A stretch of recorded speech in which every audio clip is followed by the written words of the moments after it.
Claudia Senduk belum lama ini menceritakan perlakuan Rasman Arif terhadap dirinya. Hal tersebut terekam dalam tayangan YouTube Danis Caryesta, tanggal 27 Juli tahun 2022. Mulanya Claudia Senduk mengatakan dirinya merasa dijebak saat dibawa ke hotel dengan Rasman Arif. Ia mengatakan saat itu Rasman Arif mengatakan akan bertemu dengan tamu di hotel tersebut.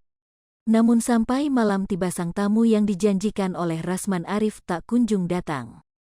Kemudian Rasman Arif meminta Claudia Senduk untuk mencari video dewasa. Masa kerjaannya kayak gitu, jelas Claudia Senduk sembari menahan tangis. Ia pun menanyakan bahwa apakah Aspri yang lain pernah merasakan hal yang sama untuk mencari video film dewasa. Ia mengatakan bahwa Rasman Arif meminta hal tersebut karena itu bagian dari pekerjaannya sebagai Aspri. Dengan berat hati saya cari dan dia nonton di depan saya, ungkap Claudia Senduk. Bahkan Claudia Senduk masih ingat pakaian yang digunakan Rasman Arif saat menonton film dewasa. Dia pakai sarung sama baju hitam, ungkapnya. Saat nonton film dewasa Rasman Arif meminta Claudia Senduk untuk memegang bagian vital dirinya. Saya jawab maaf pak gak bisa gak mau, cerita Claudia Senduk. Kemudian Claudia Senduk mengakui saat itu dirinya bersikekeh untuk tidak mau menuruti Rasman Arif. Sebelumnya baru-baru ini Claudia Senduk mencurahkan isi hatinya tentang perlakuan Rasman Arif. Hal tersebut terekam dalam tayangan YouTube Danis Caryesta, tanggal 27 Juli tahun 2022. Dalam tayangan tersebut Claudia Senduk menceritakan saat dirinya diajak ke hotel oleh Rasman Arif. Ia mengatakan seperti dijebak saat dirinya diajak ke hotel oleh Rasman Arif.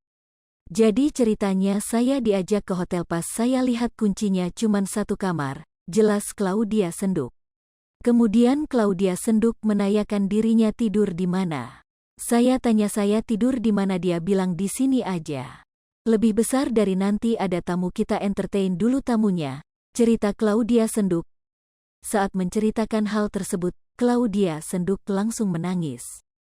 Melihat Claudia Senduk, Danis Caryesta langsung mencoba menenangkan Claudia Senduk. Kemudian Claudia Senduk kembali melanjutkan ceritanya. Sampai saya tunggu, tamunya tidak datang, ungkap Claudia Senduk. Di sana, lanjut Claudia Senduk, Rasman Arif mencoba untuk mencium dirinya.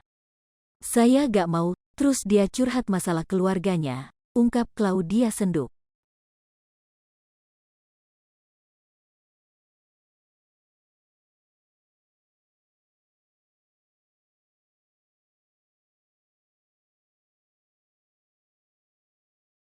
Hai pemirsa Sri Popo TV, jangan lupa komen, like, dan subscribe, serta tonton terus berita-berita terupdate lainnya ya.